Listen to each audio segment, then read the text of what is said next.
as well. She comes in as a lender, and she's been helping me out with this ramp program, which we've been doing for years. So thank you for that. Let's give Kelly a- So another sponsor of ours is present, and that's Ask Insurance. I believe Christina's here really quickly. Christina, do you want to tell us really quickly about that? Because you bought the lunch today. So. Okay. Yes.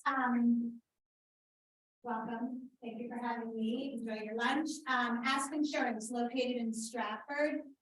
We do everything personal, commercial, home and auto, anything associated with it. Flood, insuring vacant properties, flips, anything in insurance world. Something we want to share with you is something we're calling a value added proposition. I'm sorry, but that's too. And that is where if you, whether you're a real estate agent, loan officer, send us a referral, we will automatically put your name in our system, in our CRM. And in insurance, we get the privilege of talking to the customer a half a dozen times a year, whether they are having a vehicle, whether their neighbor's condo flooded, whether they have a claim to make. So we talk to the customers all year long. So what we will do, if you have sent us a referral, like as an example, if Alan sends me Susie, when I talk to Susie, she calls in to tell me, you know, her son has started driving. I will say, hey, I just saw Alan. I would bring up Alan and say, I just got back from Disney. So even when you're not doing business with your former customer, I will bring your name to the forefront. I will then send Alan a text and say, hey, I just mentioned her name to Susie in case Alan wants to reach out. So that's something we'll do in the referral business as a value added. So if you send someone to us, we'll keep looking it back through all you. Thank you very much. Awesome. So what I'm going to do really quickly is I'm going to tell you the agenda for today so you can get settled in and get used to what we're doing. At the end of this, if you choose to stay till noon, we'll be doing a drawing. For those of you that attended 6 of the ramp programs, I believe there's 7 of you. You'll be entered in from our sponsors to win an Apple Watch, right? I'll be calling up those entries at the end of this, and then we'll pull it right in front of you, and somebody will be leaving with an Apple Watch. So that would be outstanding as well.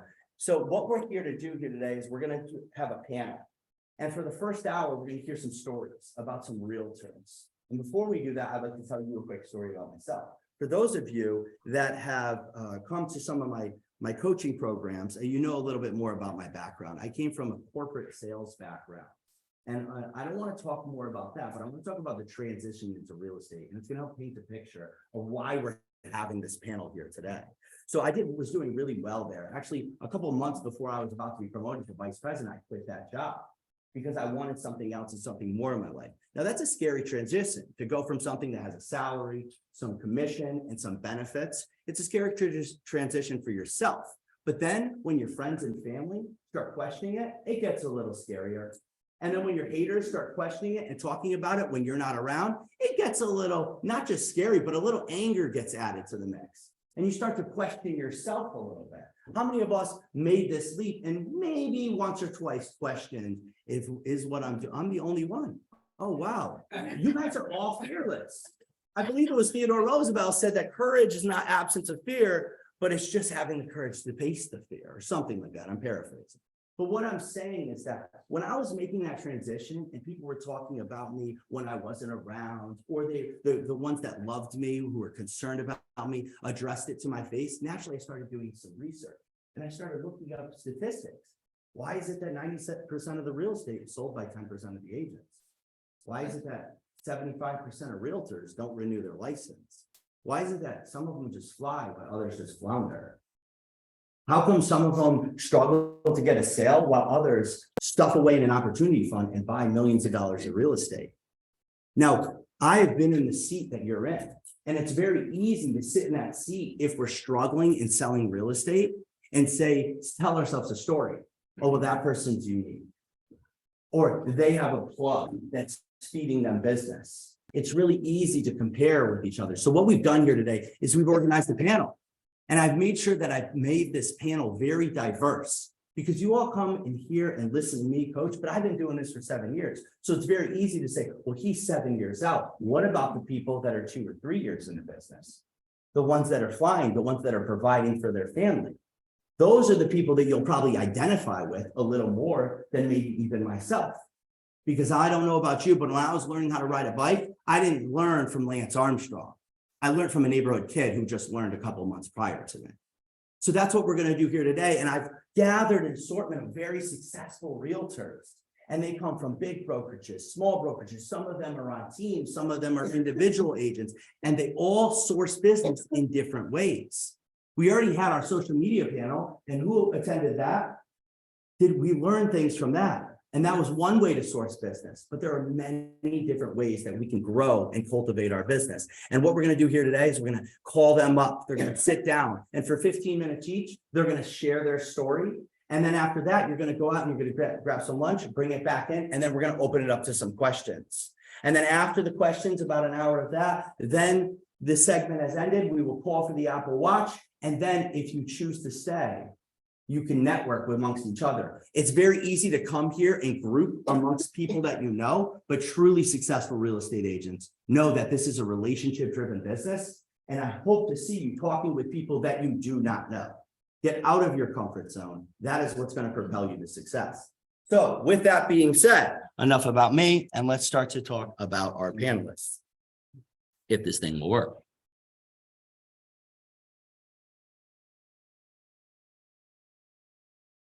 Doji, I may need you, bro.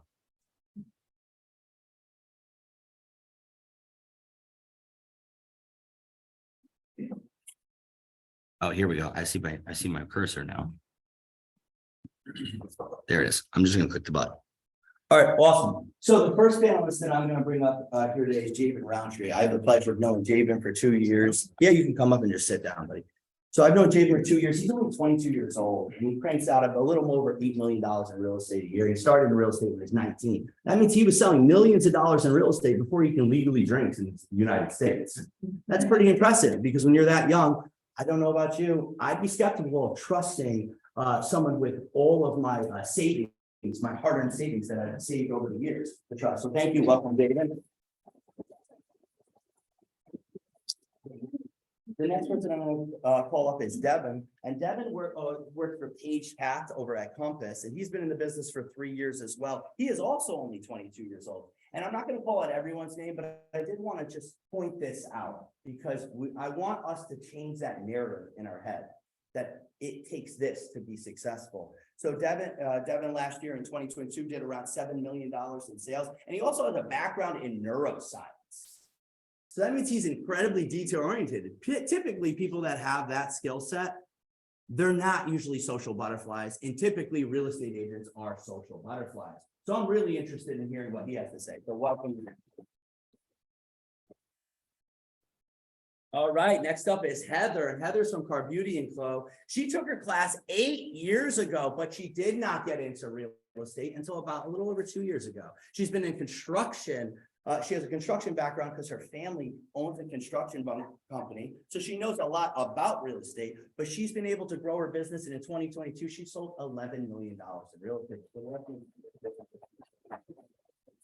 And then last but not least, we have Allison, and Allison is from the one team at William Ravis. She is a mom of 2 girls. So she has a work-life balance that most of us could probably relate to. She's been in the business for 3 years, and she has catapulted her real estate sales. Last year, she did $5.5 million, but this year she's already close to $4 million in real estate. So let's talk. So I'm going to sit down, and we're going to take 15 minutes, and we'll start here, and we'll just roll it down that way. Just tell your story, and then we'll break for lunch, and we can go from there. Great. Can I pick up? Or? You can do whatever you want. All right. All right. Well, guys, hi. Again, my name is Jabin Roundtree. And I love telling this story. So back in 2020, the pandemic just started. I was in college, actually, and I played football for Southern State Connecticut University. And once COVID happened, they kicked everybody out. Everybody had to go home. Nobody could be seen on campus. You were seen, you were kicked out. It was like that strict. And so I picked up a gig at a store called Aldi's. Aldi's like a grocery store, so you might, like the same deals there. And I used to work there nonstop because, I was just ambitious, I was hungry, whatever. So I did school and I did that at the same time. So one day I was sitting in my living room, and I come from a background where we don't buy real estate. I didn't even know what a realtor was, by the way. I never heard of a realtor, never had a friend that was a realtor. And so I looked up on YouTube one day, and it was this guy, and he was just buying a lot of real estate. He was living a very lavish life that I was not accustomed to. And so I was like, wait a minute, how in the world does this guy get all of this? We're human, we're from the United States. Like, he can't be that different from me. And so it turns out he had a similar background than I did. And so when I went into deeper research with this guy, I found out that he got his life in real estate. So again, all I had in my mind was real estate. I didn't know what realtor was. I didn't have any idea to be a realtor. That was still very foreign to me in the moment. So after that day, I just started researching real estate, started going online, absolutely anything. I mean, I would just going off of, FHA, you could do this to a house, you could build this much equity. I started to build a YouTube channel, started to teach other people. And again, I didn't have a license. I was just so passionate about real estate, and I was so good at it. I was like, well, I could practically teach anybody about it. And so every day in all these, people come up to me like, Jay, I'm looking for a rental, blah, blah, blah. Like, you help me out. And I was like, I don't know how to do that. Go online, did what I did, just look up how to do real estate. And so one day I was at the cashier line, and I met somebody. And at this point, I was like 5 months in real estate every day. And this person came to me, she was like, hey, what are you going to do after your shift ends today? And I said, well, I'm going to go home and study some real estate. And she was like, you do real estate? And I was like, not really, but I just kind of look at it. And she was like, well, here, call my husband and tell him that, you want to see each other, see if we can do something with each other. And still at that time, I didn't know what a realtor was. I just knew this guy did real estate. Maybe this was an opportunity I could jump into and, have that life I was always wishing for. And so that Friday, next day morning, I called him, and I was doing another business at that time. I was selling online products. So I was shipping stuff to the post office. And so called him, and I was like, hey, this is Javen Brown. And before I even finished my last name, he was like, I was waiting for you to call me. And his name was Wally Muhammad. So this person worked with Yellow Real Estate at the time. And again, I like to reiterate this because I don't know what a realtor was at that time. I didn't know any of that at all. So that Monday I came in, I saw this big glass building. I was so excited. I was like, wow, this is like the most fanciest thing I've ever been in before. And I came inside and I saw him with his legs crossed. I was so nervous. It's like a job interview, but no job I've ever been to before. And so I sat down with him and we were talking a little bit. He only asked me questions about myself, not my background. And more importantly, he never asked me if I had a degree because I was only 2 years in college at the point. And I was very worried that he wanted me to have some type of bachelor or something, because from my past, you needed that to be successful. So he just hired me on the spot. We didn't talk about pay because, we didn't have any payment arranged, but he was like, hey, you could just sit with me and watch how I sell real estate. And that's all I needed. I was super happy to get started.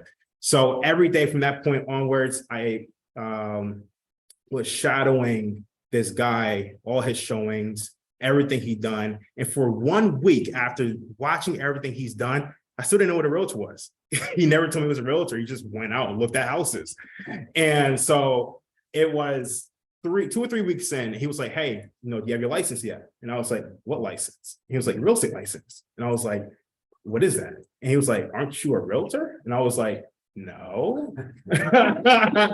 And he was like, oh, you got to get your license if you want to stay with me. And I was like, all right, I guess. So I went online, I looked at it, and I was like, oh, this is what a real estate agent is? They sell houses? I could do that without a degree? And I took the class, and it took too much of my time with school, that, having other business, and now with this, it was way too much. So I had to quit the full-time job, the job I had at the time, to pursue this career. And I was so sucked in. At this point, I was networking with people, Alan, my broker, everybody. I just wanted to shadow them, go on showings, because a lot of them were different. They had different skill sets that made them successful. And again, these people weren't different from me. So I just had to grab each person's skill set and apply it to myself. And hopefully I could become successful myself. And so after shadowing people, again, my time became really, really, really tight. So I had to let one more thing go. And you already know what that thing is. It was college. So I had to drop out of college. And the way I did it could have been a little bit better. 'Cause I just stopped coming, just stopped showing up. And, obviously the parents were really hot. These people were not entrepreneurs, they were day-to-day, salary people. So they didn't believe in the entrepreneurship journey at a young age. So super angry at me. I had no support coming in. And actually, I didn't know the test costed money, and I failed 3 times. So it costed a lot of money. And so what I had to do is I had to sell everything in my room, just so I had enough money to take the test over and over again. And no one told me after the 4th test, you fail completely. You have to wait, like, I think a year or 2 to take it again. So once I heard that, I was like, oh gosh, like this, I gotta pass it down. So I read the book 3 times in like 5 days over and over again. Next time I passed, and I was about 5 months in and shadowing this guy every single day still. And so by this time, I got my license, I got a good brokerage. I know everybody in the brokerage at this point, everybody knows me. This guy taught me so many skills. I learned so many skills from Alan, everybody. And I was like, okay, maybe I could start selling some homes now. And so less than 30 days, I got my first property under contract. And that felt really nice. That felt really nice. And then I just kept getting house after house under contract. And the way I used to do it at that time was I just take different marketing techniques and I would just apply them. I wasn't scared, I wasn't nervous, but I was really ambitious. So one day I'll do door knocking. One day I'll do straight up cold calls for like hours straight. And each marketing tactic, I actually got a buyer and I got a contract for it. Door knocking, got people for that, cold calling, got people for that. But my breakthrough was when I met someone called Chris Laura. And this person was a person who just joined our brokerage, and he was a commercial real estate agent. He never did any residential. And so I was like, yo, commercial sounds really cool. Like, let's try to do a joint venture and do something with each other. So we did something called mail marketing. And so what we did is we went on the MLS and we looked at a certain statistic or a platform where it has all the data of people who we could see their mortgages, how much they owe, when they bought, all this stuff. And we took down their name or the LLC, depending on which is attached to the property. And we typed it up on this nice document, and we put the logo of our company on the bottom, and we hand signed all of the letters. I think it was like 500 or 600. So it took us a long time, but we dished out all that mailings. And that's when the breakthrough happened, because we got calls maybe a week or 2 later, and people want to list their 6 family. They want to list their land. They want to list all this stuff. So I was like, oh my gosh, like this is really big ticket items. I'm used to selling like houses in $200,000, $300,000 range. So this was such a huge jump. And at that time, after my first mailing campaign, I had like $4 million worth of listings. I had a land, a laundromat in Darien, a barbershop in Naugatuck, and so much more. And we kept working with each other. And then after that, I started networking with other people and other realtors in my office. We had a deal where if I get their Zillow leads, I'll give them a cut so they don't have to go out to other counties they don't know. And after doing that over time, I started having my own money for Zillow leads. So I just kept reinvesting in my business. And I didn't spend anything on myself. I didn't buy a new car, no new shoes. I just kept reinvesting in my business, create a new brand, all this other stuff.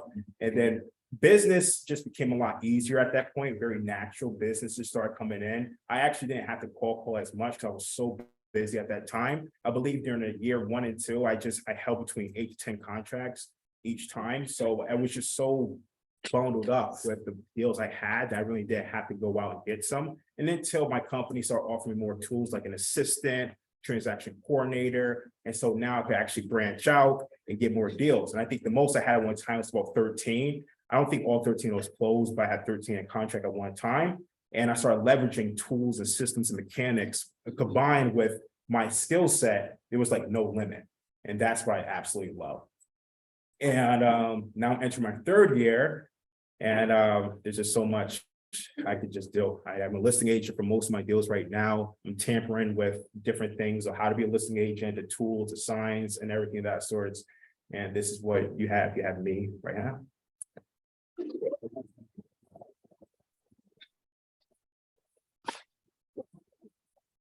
All right. Hi, everyone. I'm Devin.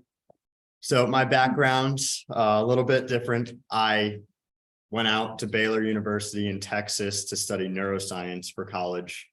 That was the path I wanted to go down. I wanted to be practicing doing research, specifically CTE research, because I was a big sports fan growing up. And I don't have the build to play professional football. So I thought the closest thing I could get to it was, researching a topic that's stopping so many of these people's careers and cutting them short. And then COVID happened. I was sent home from Texas, and online school was it wasn't very time consuming. So I went out, studied online, and got my real estate license. It wasn't very successful at first. I didn't have a sale for my first 9 months of working. But it was one of those things where I kept calling people every single day, kept sending letters out every single day, working with my managers to market myself. And eventually, once that first sale came in after 9 months, it built the confidence and the momentum that I needed to move forward. However, I was still balancing school and work. And eventually my school wanted me to go back in person. However, I went from being on a full ride there to, after I was making an income, I was going to have to pay almost $65,000 for 1 year school. So that's when I said, doesn't financially make sense to go back when I have a good gig going here.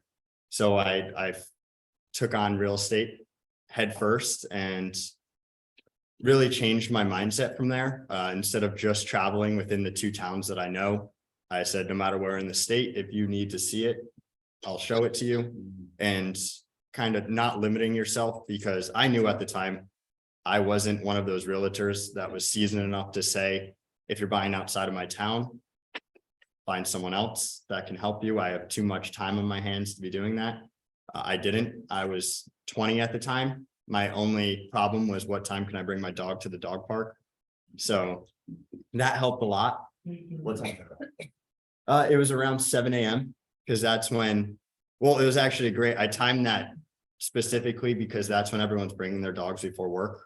And the majority of my business in my first successful year came from people who I was talking to at the dog park. It turns out when you have a 7-month-old golden retriever, a lot of people come over and talk to you. So I think the best marketing investment I ever made was a dog. Better than any social media that I did, that's for sure. So it was one of those things where I had a lot of time, but I still had to use it strategically. And it's one of those things I learned in college, studying something like neuroscience, where, you're up until 4 a.m. studying. You have to plan your day out very accordingly to make sure you can get everything in. And that transferred very well for me into real estate, because as a 1099, you make your own schedule. So having a background and knowing how to efficiently plan out my day and what time can be a downtime, because statistically, that's when people are going to be at work. So I don't need to be spending that time going out door knocking because no one's home. So it was nice to know how to split up my day accordingly. My first year, like I said, I didn't have a sale for the first 9 months. I think it was either 4 or 5 sales in the last 3 months of the year. And then last year was my first full year, and I did just under 7 million, which was great. I started to position myself. Thank you. It was one of those things. I kind of found my niche and where I want to be in the market, which was, I may not be the friendliest realtor. I'm not the most personable, but I know when I go into every single showing, if someone has any question, no matter how far-fetched about the house, I'm going to know the answer to it. And that was the approach I took of, you can work with your friend who's the realtor, or you can work with the realtor where you're not going to have any question unanswered. And that paid off for me really well, especially I was 19, just turning 20, helping people buy the largest investment of their life when I never even rented an apartment myself before. And I just had to make sure they didn't know that. So yeah. So that's the path I took so far this year. I'm at, I believe, just under 5 million closed. And I'm excited for the rest of the year.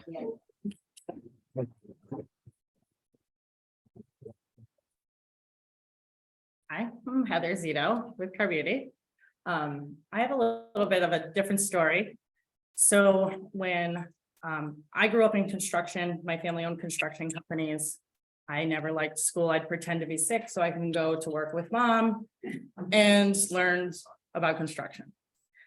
So in 2011, we had a tragedy happen, and I said, I want nothing to do with construction ever again. And I also had 4 dogs and a 5-year-old, don't do the math. And I had nowhere to go. So I had to buy a house. So I got a job managing a maid service because I wanted nothing to do with construction, but I still knew a lot about homes. So I managed this maid service, and I went to my real estate agent and I said, I have to buy a house because I have nowhere to go soon, and I have 4 dogs and a 5-year-old, and no one is renting to me. So I did. I bought a house at 21, and I loved every piece of it. So I said to my real estate agent, I'm like, could I do this full time? Because now I'm running a maid service, and I don't know about you guys, but managing 36 entry-level employees was not fun. So I knew I wanted to get back into the construction world. She told me, absolutely not. You cannot do that full time. You're a single mom. You will never make it. So I said, all right. So I went back to the construction world. I managed 4 construction companies in Fairfield County in New York. I was working all over the state. We're building houses. We're doing all this stuff. I'm like, I really want to sell homes. So I call in a couple of other real estate agents. I'm like, can I do this full time? Everybody's like, no, Heather, you cannot do this. You need another job. I'm like, I'm managing 4 companies and I'm working nonstop. Could real estate really be that hard? So what I did was I took my real estate class. I knew I wanted to sell my house, and I had to get of managing those 36 employees. And what I did was I took my class, and the reason why it took me 8 years to get my license, or 7 years to get my license, I sat down with John and I said, can I do this full time? And he said, yes. He's the only one that told me yes. 10 other people told me no. And I'm like, well, who's this guy? I don't even know him. I asked 10 people I knew, and who's this guy? I don't know him. So I got this job, different job, where I was only managing 1 company, but we were buying, holding, and selling multi-million-dollar assets. So I did this all last year. Hold on, I'm driving.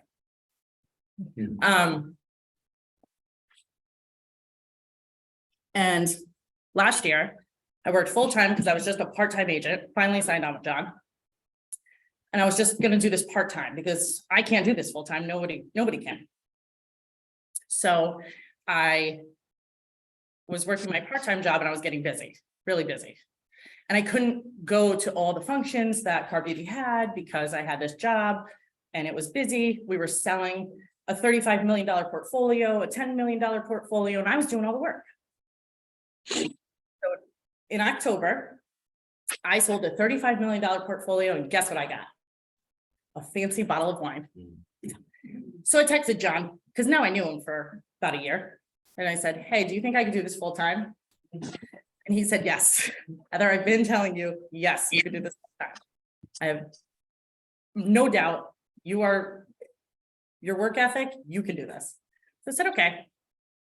So I told my job, I was like, hey, listen, I love what I do, but a fancy bottle of wine on a $35 million portfolio just didn't do it for me. You know, if I did $10 million last year, part-time, what can I do full-time? So that's where I was at. Now, you know, we have morning huddles. I'm on the huddles every morning. I'm part of the group. I'm excited. You know, if I have questions, I need help, you know, my team's there, and it's just really good to be part of the group now, full-time. So I'm excited to see what I do. I've about 5 million pending this year, and not really sure. Only 1 million closed, but we'll get there.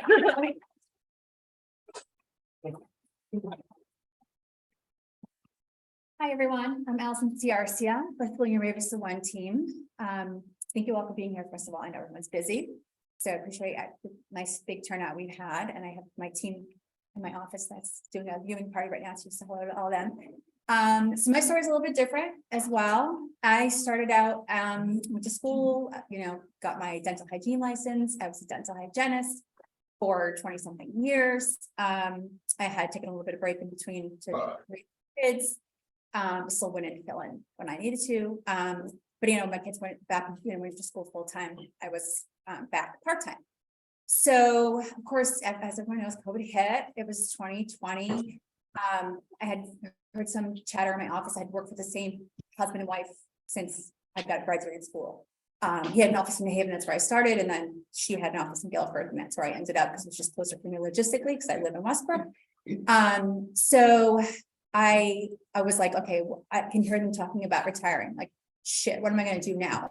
I'm like, they're talking about, I don't know if I want to do this anymore. And then, of course, COVID hit. So I'm like, wow, I guess I'm not doing this anymore right now. So I was like, now what do I do? And I was like, living in the shoreline has been great for me. I have a lot of family members that are like, hey, if you have a rental that you see, can you let me know if there's any good deals down there? If you see anything come up in the market, let me know. So for years, I've been like, just family, friends, whatever, just reaching out to them and say, hey, I just saw the sign go up. Like, I'll see if I can find out more information for you. So I thought, what, I really love real estate. Maybe that's something I want to do. I definitely wanted to work with people folks. I missed that when we shut down. Didn't miss cleaning teeth, but I missed my patients. So I was like, maybe I'll get my real estate license. So fast forward, took the classes. Actually, I happened like fall, they had started talking about them retiring. So that's when I decided to do that. And then of course COVID hit and I'm like, all right, well now, what am I going to do? Now I need to get into real estate full time. So told them, I don't think I'll be coming back if you open up, wasn't sure what they're going to do. So I ended up going out looking for a job as a real estate agent and ended up becoming a single agent to start. And I literally was floundering. I mean, it was like COVID hit. We weren't going into the office. There was no floor duty. There was no, we were on Zoom calls and I knew no one. So I was like, all right, this is difficult. So I was like, I'm not going anywhere. Then my manager retired and my admin quit. And I was like, oh, I'm literally lost. Like, I don't have anyone to turn to. I did have one colleague of mine who I still talk to today that she was a huge help, but still I didn't want to bother her all the time with my stupid questions of whatever. So I was lost. And then I had, just kept reaching out, trying to do, whatever I could to drum up business. And my first client was my daughter's softball coach from high school. So he said, Allison, we want to look for a second property. Okay, great. Let's go. So we started looking. Then also he said, nope, I want to buy a commercial property. And I went, shit, I know nothing about commercial. What am I going to do?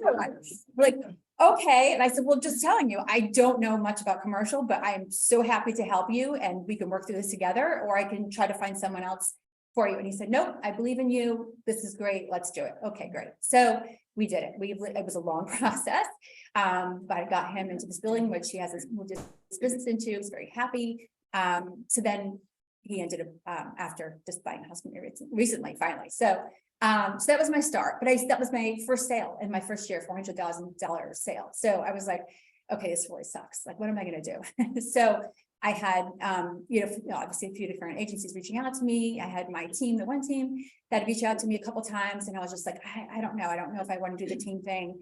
For me, I thought a single agent would be better. I had been watching them for a bit. So I think the second time I got a phone call, I was like, okay, I'll listen more.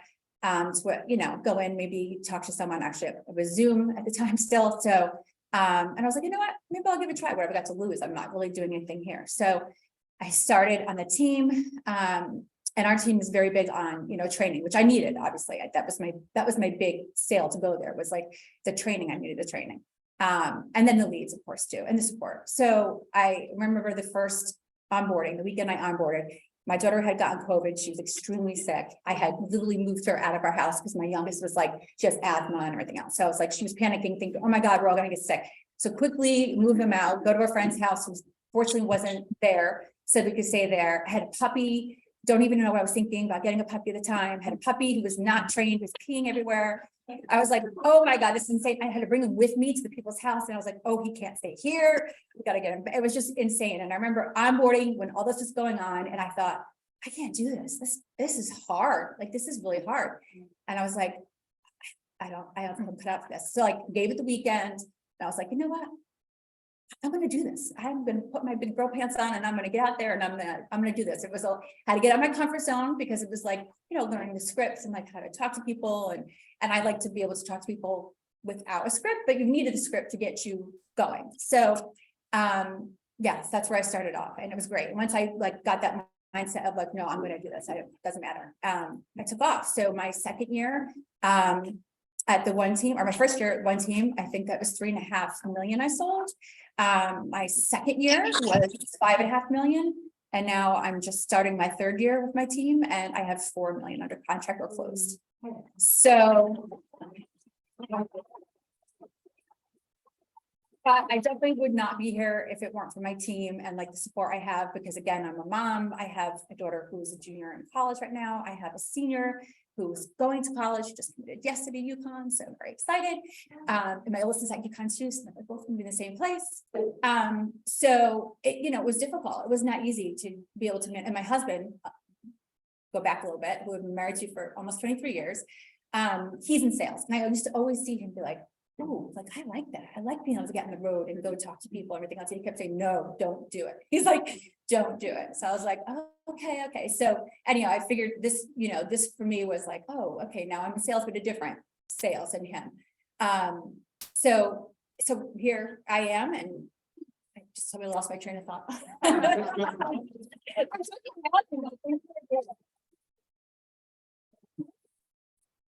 So it's, again, it's not easy being a mom and trying to raise kids. My husband, getting to that, my husband was working crazy hours. So he'd go on the road from like 7 to like 8 o'clock at night. So it was just me for everything, sports, notes, doctor's appointments, like just everything. I was like, how am I going to do all this when I can't rely on him?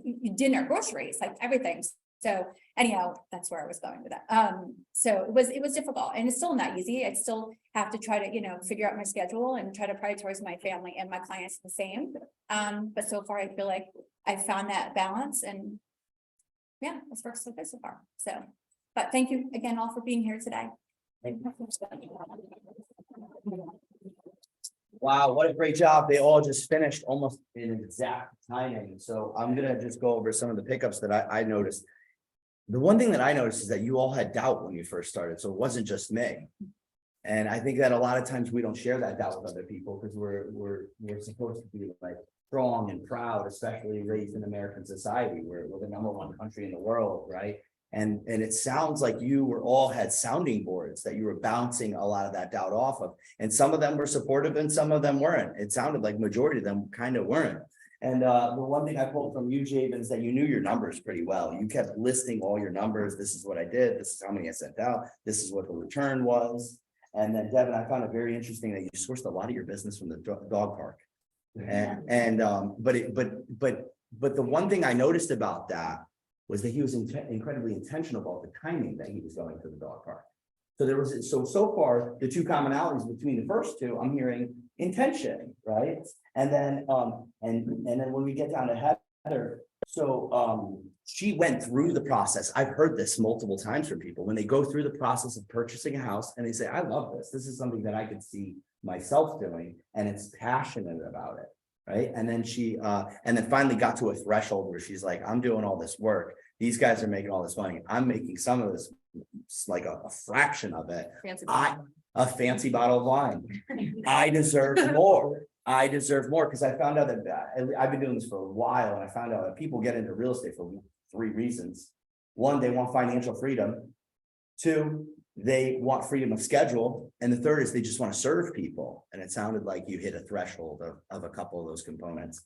And then when we got to Allison, it sounded like you had the doubt too. And that, but you hit it, you just backed yourself up to the point where you had nothing else to do.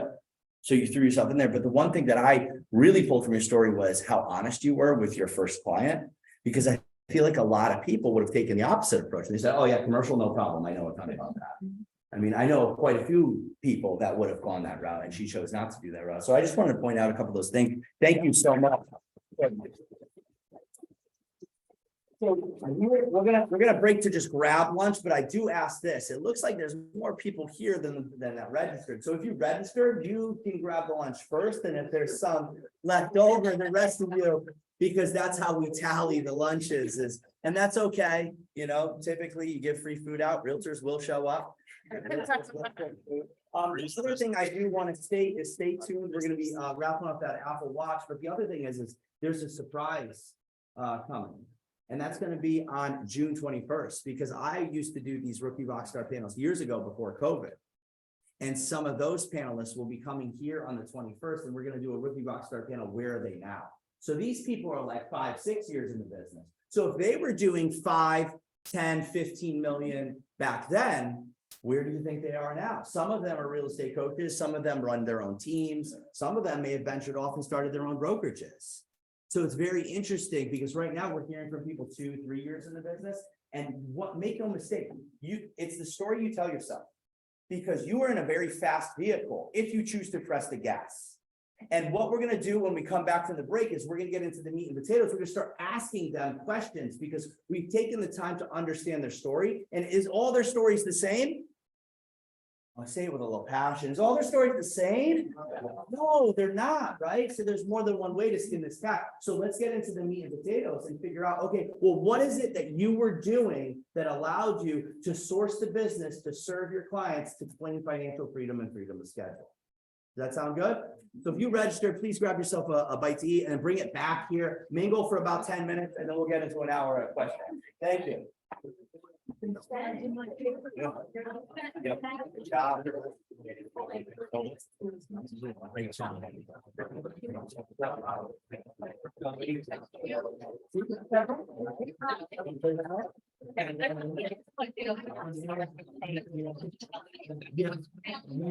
When you ask the question. Yeah. Good, sure, on the list when we have time. Got all large numbers, things like that, and you're doing it right. It will end up okay.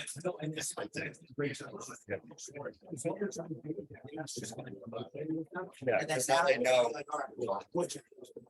Yeah, I can relate to this person also. I think I'm the last question. Versus just asking. Yeah. And I love the bottle of wine.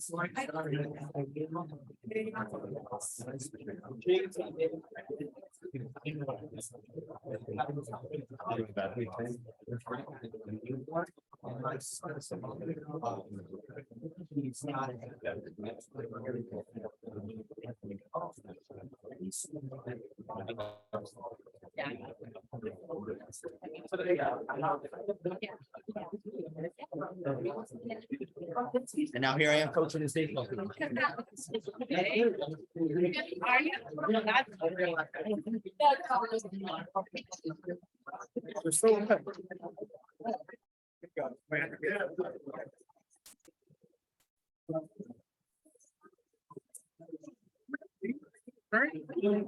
Oh, my God. We did speak. I do.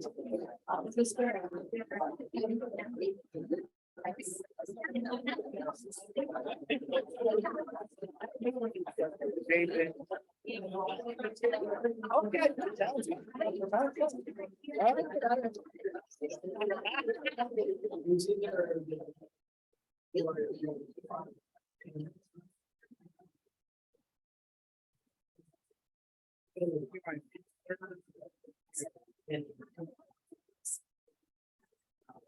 Yeah, I haven't seen it before. Actually, you might seen you. I think it was a great day. And I hit at the before you guys. And you guys didn't even have like pizza or something. And I was like, you know, and I walked in the room, I was like, who's there my hair? And then he was like,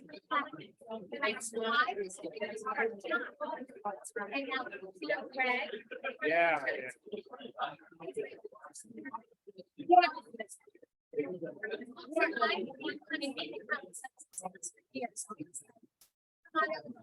But I was. Yeah.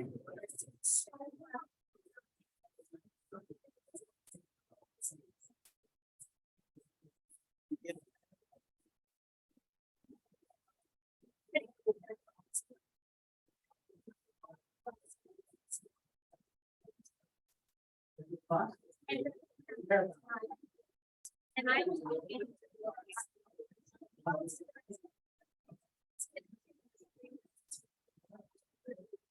Actually, I told him.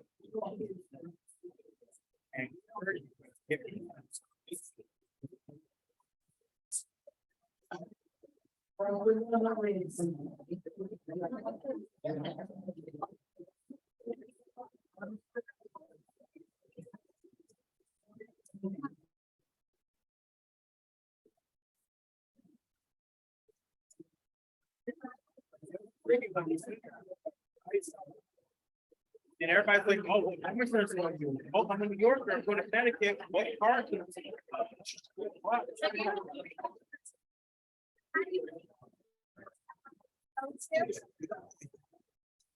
I give like 3 recommendations, Rango.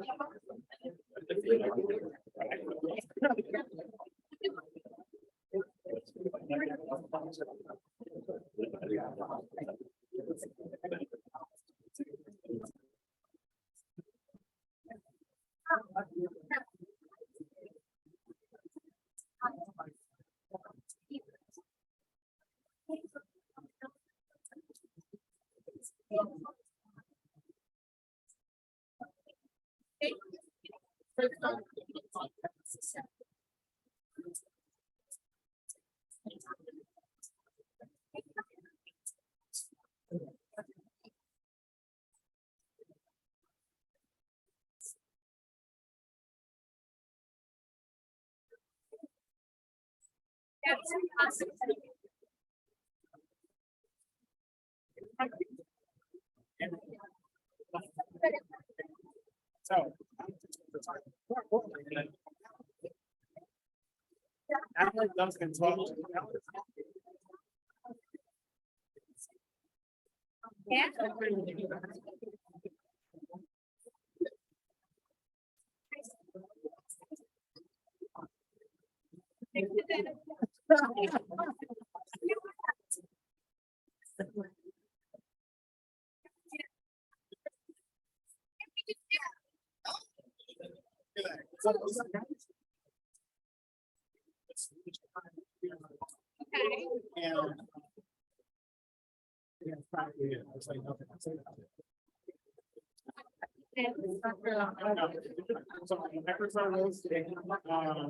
I didn't get my lights yet.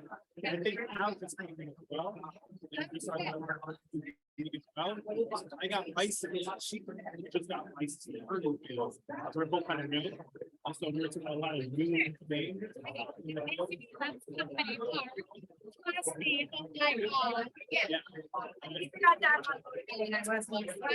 Oh, I'm not done, not done. So, I used to have a lot of market information. What's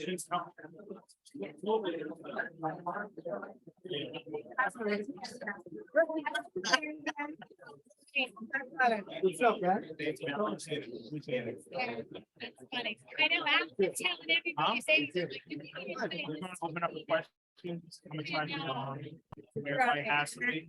It's just pretty natural. Like, man. I want to be more natural. I was like, I don't know this time. Man, ready for the real game? When you just. Yeah.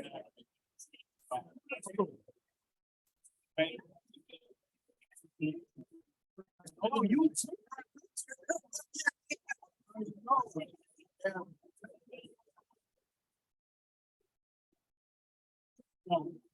Almost 3 years later, where I am, real estate game. And it was just kind of cool, and I asked the set, oh, you see you rising up. I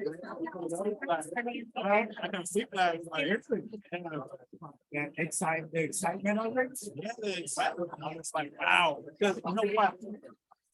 Someone called me yesterday, was like, yo, guess what? And I was like, what? It was like, no, it's all booked out. You know?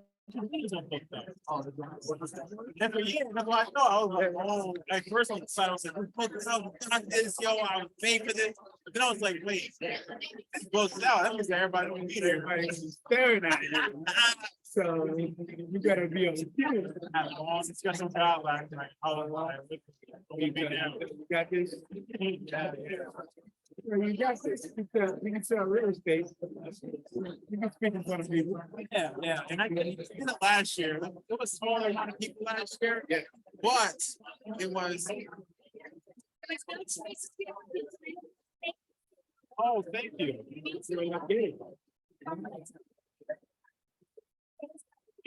Oh, I know. It's a good for that.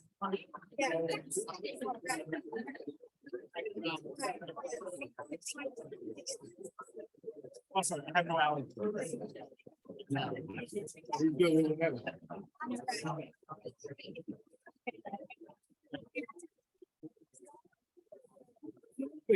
He's a rock star right here. Yeah, he's not a rookie anymore. He's past the rookie.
Had to say, had the honors, because we get the recommendation from my broker, but then the rule changed, I think it's after I got my, so you need 3 years, I think.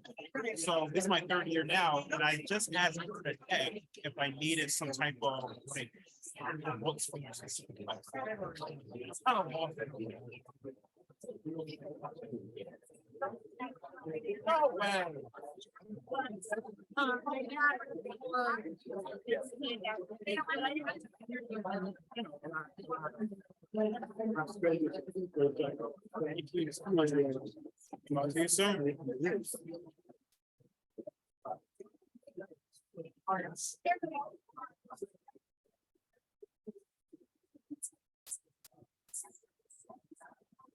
Are you paying a full or you want?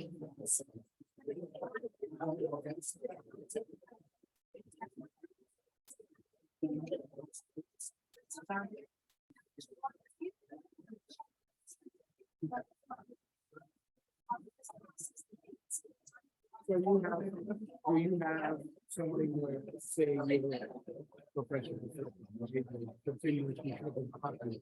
If you buy, obviously, all the way out. And then you can have your own property.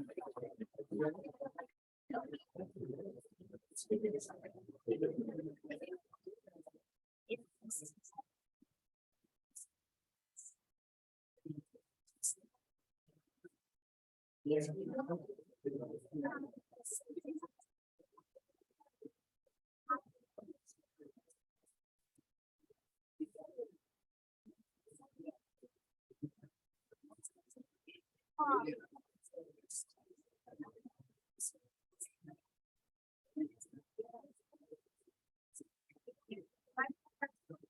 Anywhere to get inventory back in the market.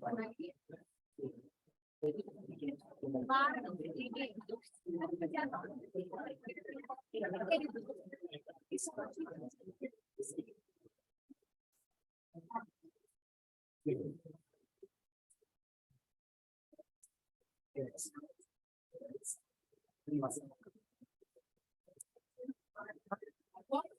Keep that in mind.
Yeah, no, I know that.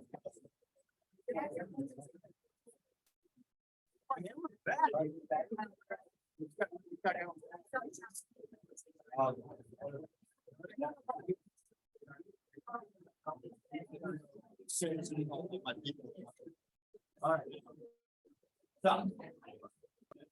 You know that when you feel the open question.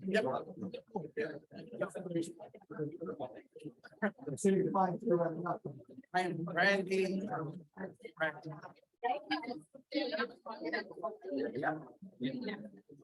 And ask me ask questions. In case they Heather, I want to ask this question. When they can ask the question, and like I said, when they ask the question, was up just try it out too. It's really easy to answer that question. You're like, oh, like, but there will be plenty more. So. All right, let's take a seat.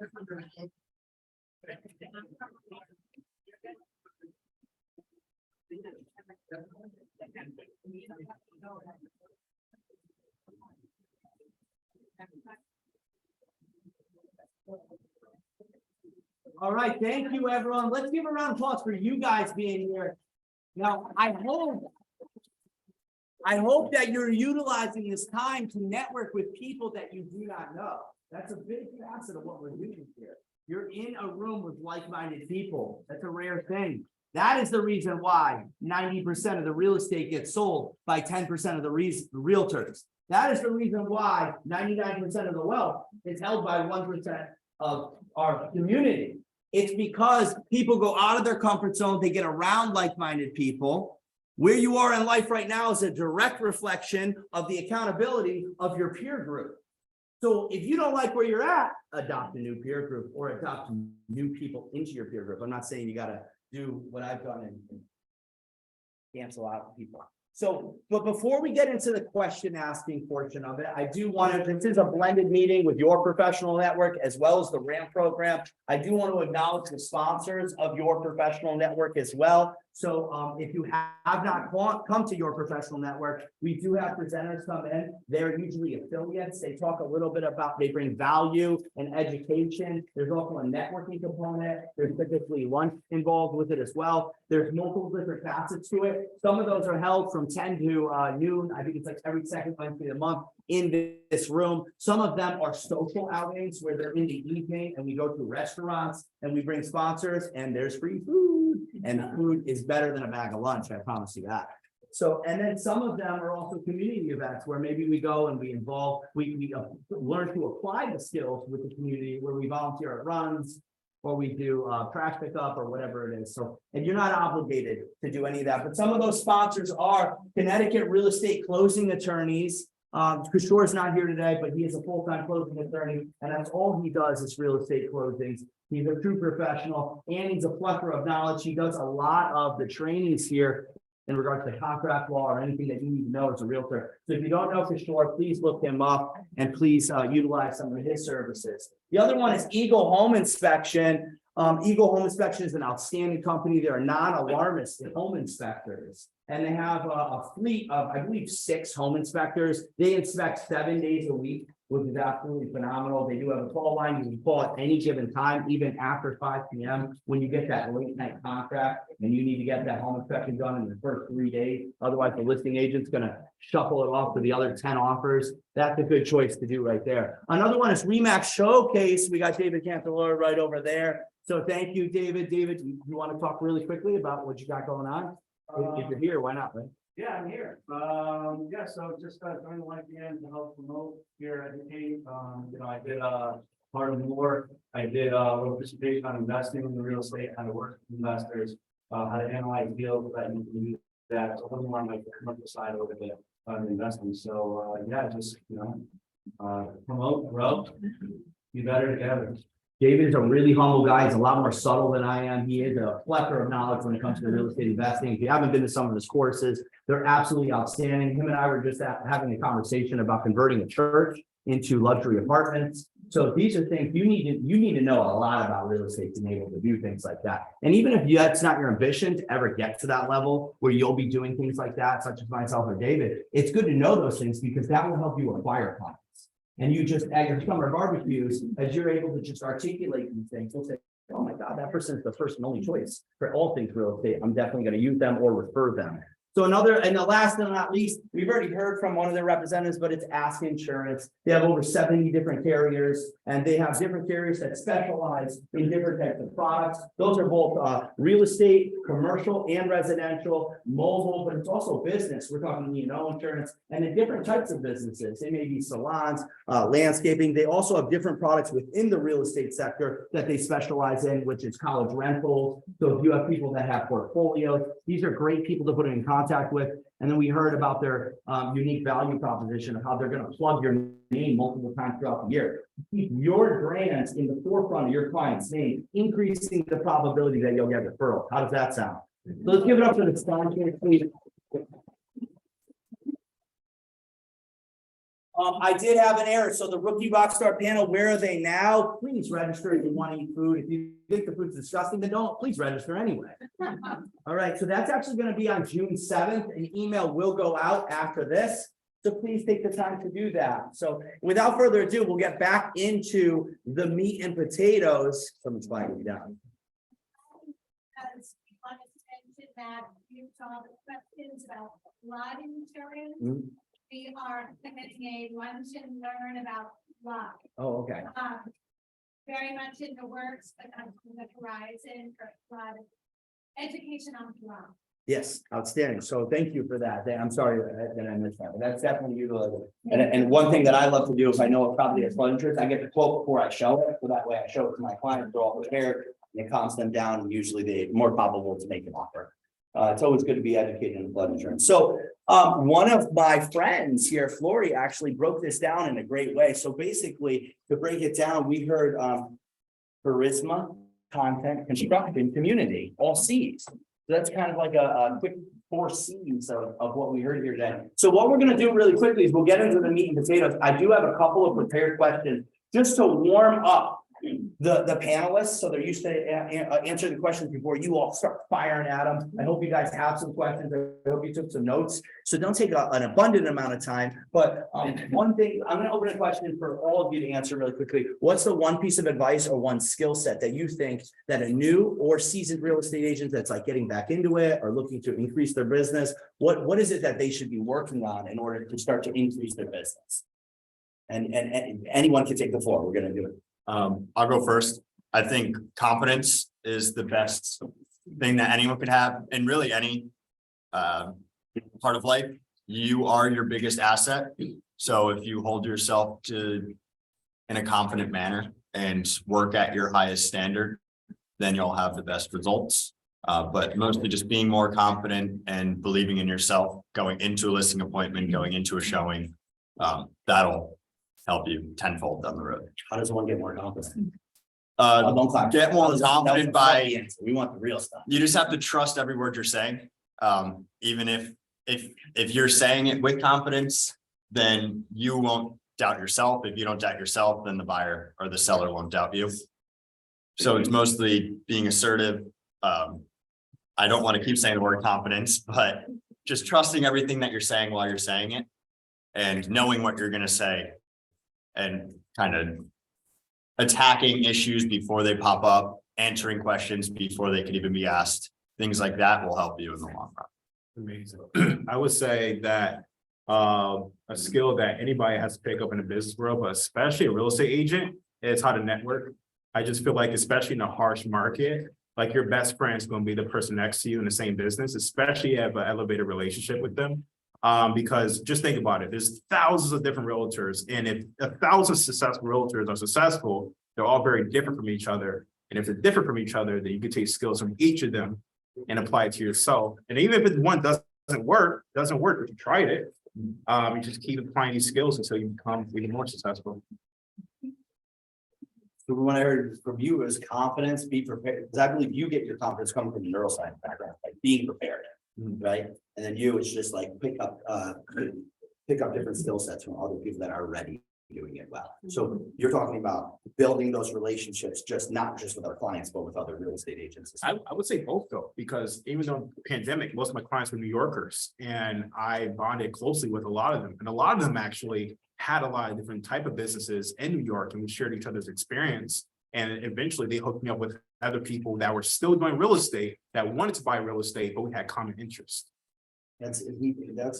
Well, there was one piece of word that I held on to was sharing his experience. Like that's how you build a relationship right there. At least that's based on my experience. I'm gonna say integrity. And the reason for that in this market, especially with the buyers, it's easy to, try to be a little feisty, get what you want, get what your clients want. But at the end of the day, we're real estate agents, and we want our clients to trust us, and they're not going to trust us for creating. Do you have an example of how, like a time that you were in integrity and help grow your business rather than Actually, I just came into a situation, and real estate agent threatened me, and I wrote an offer for a buyer for my seller. And I could have gone to my client, I could have said, hey, listen, you need to come up, but I didn't, because it wasn't fair to 22 other people. Whereas this other agent, she wrote this offer with no cap, and we went back and forth, and I said, listen, I'm just being fair. I'm being fair to my client, I'm being fair to everybody else, and it is what it is. Nice. All right, thank you. So for me, I would say communications. I feel like, communicating with your clients. And, I don't work 9 to 5. So, it's being available. I mean, they're working too, so they can't talk sometimes at, their job from 9 to 5. So, I do set my boundaries, but I also take into consideration of like their work schedule. And like, so I'm available, and they're pretty good. Like you get a feel for like, okay, they're gonna be calling me like every night at 10 o'clock. you know, and then you can kind of be like, hey, just let you know, like, this might be a better window for us to talk, but I feel like just being, you know, very good communicator with your, you know, with your peers as well, especially right now in this market, it's been really crazy for, you know, buyers especially. So it's like, I just had a situation just the day where I don't belong to E-Car and I couldn't get into because I didn't have a Sentry lock, and the agent was like, get it from E-Car, and I was like, no, I'm supposed to get it one day, and I could have been arguing with him and been like, listen, you need to give me the 1-day code, and like been an ass about it. And I was like, okay, I'm just gonna like let him be, like maybe he's busy, whatever else. So I just said, hey, our appointment's coming up, like we got that code, and then he ended up not getting to me till later. And I had a teammate come and help me out, but he gave it to me later, and I was just like, hey, don't worry, I found a plan B, I got in, it's all good. Like, and I could have been like, yeah, thanks a lot. Like my teammate had to come and help because I couldn't get it. So, you know what, you just don't burn your bridges. It's, you know, communication. Like, I don't know what's going on in his end. You know, maybe he is a difficult agent to deal with. But you know what, it just, we're all there for the ultimate goal for both our clients. And I feel like communication is a huge part of that. Thank you. I'm gonna ask you each one question and then we'll start rolling out to the questions from the crowd. Does that sound good? Outstanding. So Devin, we'll start with you, please. So as your business grew, what approaches and changes did you have to make? A lot. You know, there's this saying, everyone has a plan until they're punched in the face. Mike Tyson. Yep, that happened to me. I was one of those cases where I came into this thinking I was going to be amazing as soon as I started. And when you don't have a sale for 9 months, you slowly realize you're not going to be amazing right when you come into this. So one thing I had to change was I started taking the approach of, I can't just sell to someone because they know my family members or because I met them at the dog park. I have to sell them because I know what I'm doing. So that's when I started taking the approach of doing an overabundance of research before going into the home, which was a big thing because there were a lot of new realtors that came in during COVID at the same time as me. And that was really the one way I could set myself apart from the person who's just doing this as a weekend gig outside of their job, who's not putting that effort in, is sometimes you have to go above and beyond to catch up in the beginning. So, yeah. Sounds like you went from relationships to research. Yeah, Both exactly. to ours. Allison, next one for you. So as a full-time mother and realtor, how do you balance that work life? And like, what skills and strategies do you think that you're implementing to help contribute to that balance? So it's definitely not easy, especially, you know, like I said, my husband and I married for 23 years. I was home, you know, doing everything. So it took a little bit. I think Debbie and I were just talking about that, but just, you know, my husband was like, okay, what's for dinner? And I'm like, I literally just walked in the door 5 minutes before you. Like, what's for dinner to him? And he's like, okay. So it took a little bit for him to like realize like, okay, I have a different job now. It's like I'm you know, almost the same hours as him. We're kind of all over the place. So I think it was helpful like for him to get on board. And he was just like, okay, all right, what do you want? Like, and he'd go and whatever. And now he's doing the dishes in the morning, which he never did. He's putting in a load of laundry, which, you know, unfortunately he ran out of underwear. That's why he's doing it. I don't know, but it's been, you know, he realized that he needs to help. Like he sees me. And again, I never bother him with the kid stuff. I try to like, when there's drama and there's whatever it may be, I try to come to him on my last resort because I know his job is very stressful. So I try to like manage all that myself. And, you know, so it's not easy for sure. So skill, again, it's just a schedule. For sure, I think is important, especially like I try to like, you know, give my family my time. But there's times where you know, I have to run out from a dinner or a tennis match or whatever to take a call. I mean, I remember when I first started, it's funny because this year my daughter's tennis coach said, you don't have your computer in your lap 24/7 like you did before. And I said, this year my goal was I want to be present. It's her last year. I'm gonna be present for her matches. Like I can try to do my work before and like I'll, you know, whatever. It can wait an hour and a half, like unless it's some, you know, right emergency, but you know, just trying to like find that balance and like make sure she sees that I'm sitting there, not on my computer on my lap now watching her game and just being present. So again, having a schedule, I set aside like a couple hours in the morning for myself to prospect, to follow up my emails, you know, and then just at night, again, like having a schedule for yourself, like knowing when it's your family time and when it's you can even tell your client. It's like, hey, like I'm gonna be busy. I always, again, I'm like, I'm an open book. I tell everyone, like, listen, I'm going on vacation. I have something that's gonna back up for me. I'll be gone from this day to this day. But please, if there's an emergency or a problem, you need to speak to me. I'm still available. So I just think again, like being open, to everyone, like your family to help you as well, and then your clients, I think that sets you up for success. I think that's super important because I think a lot of times as new real estate agents, we don't have the business. What do? We don't draw those boundaries.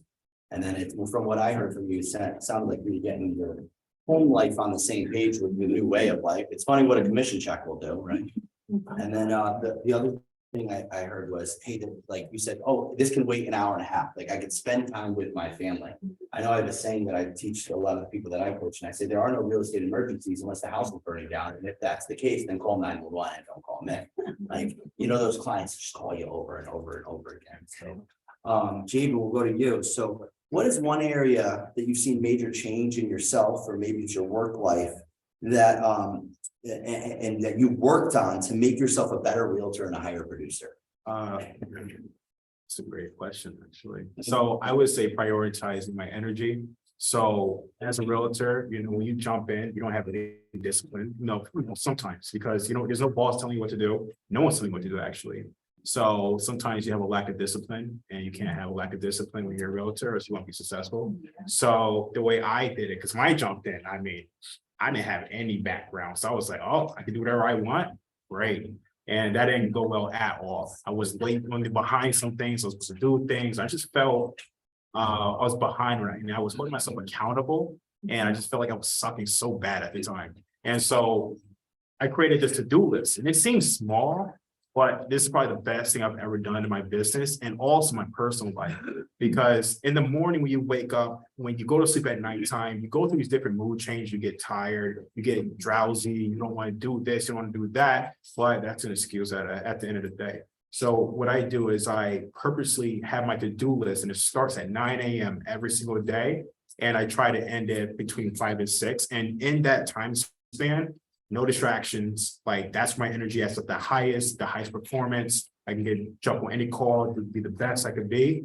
And that helped me propel or go forward in my business, because I'm giving it in my all, and I'm doing everything in this time span. So there's nothing that's not done, I'm not late. I'm doing everything I could possible. And not only that, but at the end of the day, I'm rewarded extra off of my hard work because I prioritize my energy all in one time span. I thought that was really interesting. He wasn't talking about time blocking, he's talking about energy prioritization. That's like life force is what we're talking about. The force is with you. Right? Okay, so I never watched Star Wars, actually. Me and my son are into it right now. Heather, can you just take us through like what an average day looks like for a realtor that's purchasing over $10 million in real estate? So I have no boundaries. And my clients. Because there is no 9 to 5 here. I will tell you that I get up at 4 a.m. I put the coffee on. I don't watch TV. I don't read the news. I read the real estate market. So I get up and I look at what's new on the market, what's expired, you know, what my game plan is for the day. You know, I do have my calendar and I have things I have to do, but what I'll be working on in between my appointments. Then I have a 17-year-old daughter. So I gotta wake her up. You know, that takes a few tries, at least an hour. No, that's why I gotta get up early. So pull her out of bed, so I go to school. And I go right to my computer. I go to my computer.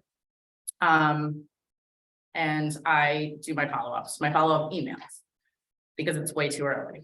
People are like, you're crazy. Why did you email me at 5 a.m.? Well, if I didn't email you at 5, you probably wouldn't hear from me till like 9 p.m. tonight. So then we have a morning huddle every morning, 9 a.m. We get on that, pumps us up. We work as a team. And from there, I time block, you know, usually the follow-up calls and then all of my appointments. And usually my appointments are after everybody's at work. That's where I'm saying, I guess my clients have no boundaries because I'm usually home at like 9 p.m. So before I leave, I put everything in the crock pot so my kid can eat. And yeah, or she orders, you know, Uber Eats, but she has a license. She should be going to pick it up, but she doesn't. So yeah, that's what it is. And weekends, I don't know what those are. Yeah. Sounds very familiar. Yeah. You get started, you know. So if a 17-year-old daughter doesn't teach you persistence, it sounds like nothing. Well, Right. awesome. So what we're gonna do as of right now is first, we're gonna open it up to the community in here, and then after, if we run out of questions, we'll go to the Zoom community, but I'm gonna sit down and we'll just start asking questions. If you have a question for someone in particular, you could ask them in particular, or you could just ask a general question, and then 2 out of the 4 panelists will answer your question. So that's why I said name the person if you really want to hear from one person in particular. Thank you. All right, I guess I'll stand up here. Thank you. That's what Gavin, you said that, your business took off after you did a mail. You said you went on to the computer, and I'm assuming we were talking about RPM, and you found 500-600 people, and you hand signed things that you mailed out. How did you choose? What was your criteria? Did you say, these are people that don't live in their houses, these are people that live in this certain community, or did you just randomly do 500 to 600 people? Well, it was that at the start, obviously you want to be optimistic and shoot for the moon, hopefully hit something, but I didn't want to go overboard because my main goal wasn't to obviously get a sell initially. I wanted to read the statistics and the analytical data of the rate of return, see if it's even worth it, because I don't want to, shoot X amount of dollars at something when I never did it before. So that was more of a test run. And then after the initial mailing campaign, I saw that was very, very successful. It's probably the best marketing tool I had at that time. I put everything towards that afterwards. So after the 500 to 600 mailing campaign, afterwards we did north of 1,000 because it was working. Obviously the market changed up a little bit. Interest rates were a little high. So the specific wording on the mailing didn't work anymore. But during like the 3% interest rates, it was like a gold mine. So I kind of just went off of what the real estate market was. I revolved around my letter around like the interest rates, the inventory, here's the sales in your area, boom, boom, boom. And it just drove their attraction because what me and my partner really wanted is to get on the phone. That's how we sold them. It's over the phone. We didn't want to sell them with the mail. We wanted them to just like call us, be like, hey, I got your letter. What now? And we'll always have a script and reel them in and eventually get a listing appointment and seal the deal.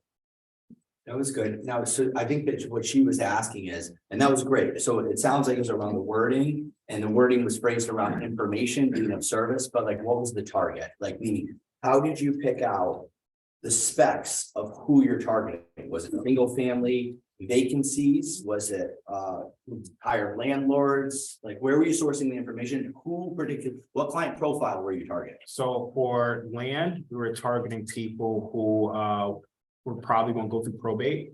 For office spaces, we targeted people buildings that had less than 50% occupancy. For retail, we did the same thing. And then for multi-families, we kind of just went off of the years of how long someone owed the property, and if they owe other property, because if they owe other property, especially during the height of the pandemic, they're more intrigued to sell because, letting one go compared to you having 6 others, could be a good thing to do. Now, the one unique thing that I would point out for this is most real estate agents that send mailers, they send them to neighborhoods for single family houses, and they're looking for retail, like regular residential sales. So the different approach that I'm picking up on here is that he did an alternative approach. And I bet you commercial brokers, they probably send out mailers here and there, maybe not. I don't hear a lot of them that do. A lot of them really build their relationships through their networking over the years. So that's kind of the uniqueness that I'm hearing right here. And then did you pull some, I know the answer to this, but I want them to know the answer. Did you pull regular residential sales from your alternative mailing approach? So that I get residential sales off those mailings? Yes. Absolutely. And actually, my first $1 million sale was off of a commercial client, and which is big for me because I'm usually in New York County, so I don't touch those price points that much. So that was a huge accomplishment for me because, the commercial side, I had a partner, so he knew all the commercial. I was obviously partnered with him, but these people also have residential units as well. And, my first $1 million deal was in Wilton. It was off of the commercial client from the commercial mailings. And you did that with a common cross sale as soon as you got him on the phone. You started asking probing questions. Yeah. And you started to find out more information and see if there was a better fit. Yeah, I started to like read their pattern over their phone to see how can I fulfill their needs. And it was a quick time frame because these people were pretty busy. So, I had to quickly identify, okay, what needs are they listing over the phone and how can I fulfill them? And then after they're done with their spiel, I just say, okay, well, this is what we could do for you based off their conversation initially. Thank you. In fact, One for Commissioner on the panel, one for Andrew. In what ways have you found or have you been able to apply leverage to gain momentum in your career specifically? Wait, say that again? so by leverage, you mean delegation, correct? Correct. Okay. Delegation and or just, being able to really different things, leverage time, leverage bigger skill set, what worked for you, figure to get where you're at. So the question was, where in your career have you found leverage, whether it's time, skill sets, delegation, whatever you leverage means to you? Okay, I'll go first. A way that I found my leverage was momentum is an amazing thing, especially yes momentum.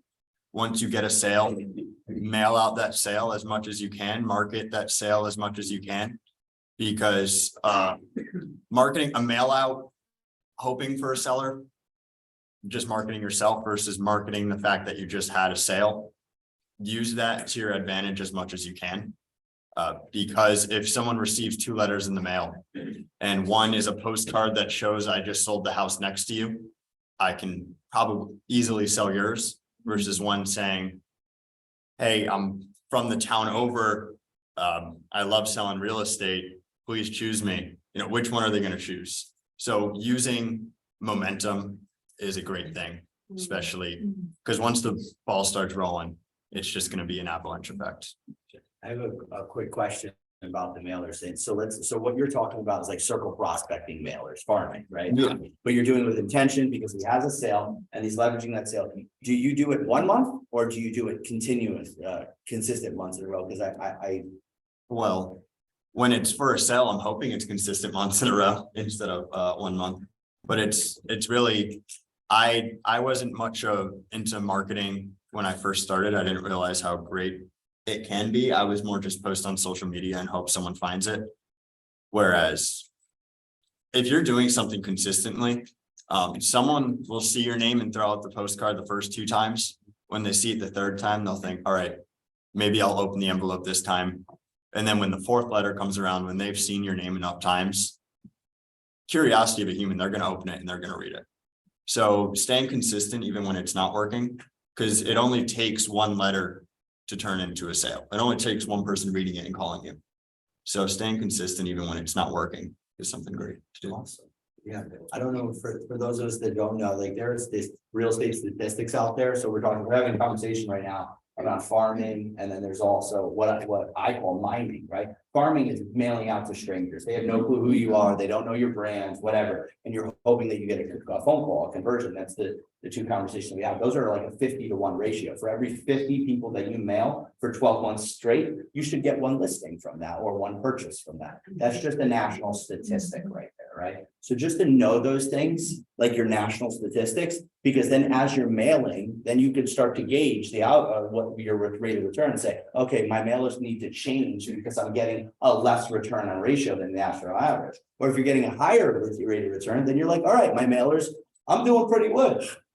I'm gonna keep doing it. No one like that joke? Okay, that's cool. So I'm just trying to break this statement. But then there's also mining too, right? And mining is your friends and family. That's your sphere of influence, your past clients, things like that. Because we're talking about sources. How do we source more business? And those are a 12-to-2 ratio. So a 12-to-2 ratio is for every 12 people I mine, people that already know, like, love, and trust me, then I should get a rate of return of 2 people after I mine them for 12 months, right? So what that means is the reason why it's 12-to-2 and not 6-to-1 is because one should be a direct piece of business and another should be a referral piece of business. And you're just keeping your brand out there, what Devin was saying, just to give a little more context around it, right?